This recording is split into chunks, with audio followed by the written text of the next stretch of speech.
taught. Exactly. So we're seeing that influence of the generations before, where as a woman, you are expected, and particularly as a black woman, suck it in and press on. This does not work for you at this level. Suck it in, move on. Despite whatever obstacle that you are facing, you have to continue to press. But then again, not all women, and not even all men, have that type of stick-to-itiveness, to continue to press. Many of them become disillusioned. Many of them become frustrated and angry, and then decide to take out their anger in various ways. Of course, crime is one of them.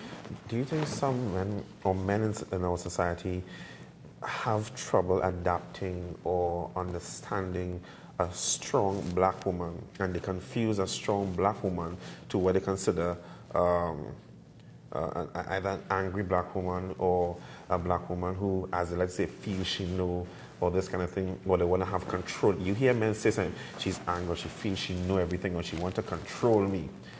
Do you think men confuse that with just, if I can listen, I'm just a strong, independent black woman? Why can't you understand that? I think definitely they do. But I believe when it comes to relationships between men and women, particularly, yes, we belong to the same species, but we think differently, right? We function differently, and society expects different things of us. And for a man, for him to be able to cope or deal with what you call a strong black woman, he has to be secure as a man. And in most instances, the men who can't deal with that aren't secure. They aren't comfortable with themselves. They do not know who they are. Many of them aren't educated. When they reach a stage in their lives where they think, maybe education is the way to go, many of them are ashamed to admit to anyone, listen, I need help. Because in the Caribbean, again, men are supposed to be strong. Men are supposed to be the breadwinners. They are supposed to take care of the woman and take care of the family. But in our society, where we are trying to deal with an education system that is in crisis, that does not cater to the needs of boys, right, to help them get through these various stages in their lives, a lot of boys that eventually grow up into men become lost early in the game. And then the girls who stay in and become educated and so on, they come on and they're looking for a husband, they're looking for a boyfriend. There isn't anyone. And then they hook up with the closest thing they could find, closest to what they think a man should be. But then he's coming with a lot of baggage. And again, this all boils down to what they've been taught and what they've been fed. So that is correct. Right. Definitely. You have a family of your own. Yes. You have 2 sons, which is I have interesting. 2 sons. Interesting. How is it interacting with them? Because when they go outside, they're going to hear one thing. You're the man. You hear men say, I'm the man, and I run things in my household. And then when they come home, you're saying, listen, it's an equal playing field. How has it been adapting with one? Because one is a teenager. So he's going through that transition into manhood. How is it dealing with that? My boys, I don't believe it's an issue for them because I'm their mother. They have known me since they were in my womb. You understand? I am a part of who they are.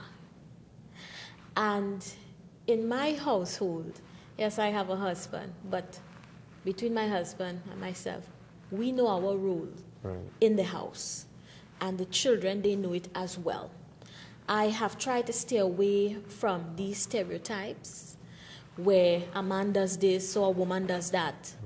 My boy children see me doing things. For example, if there's a lock that goes bad, mommy could fix it. They see me with a screwdriver, they see me with a pliers, I might have a cutlass hooks in a coconut, right?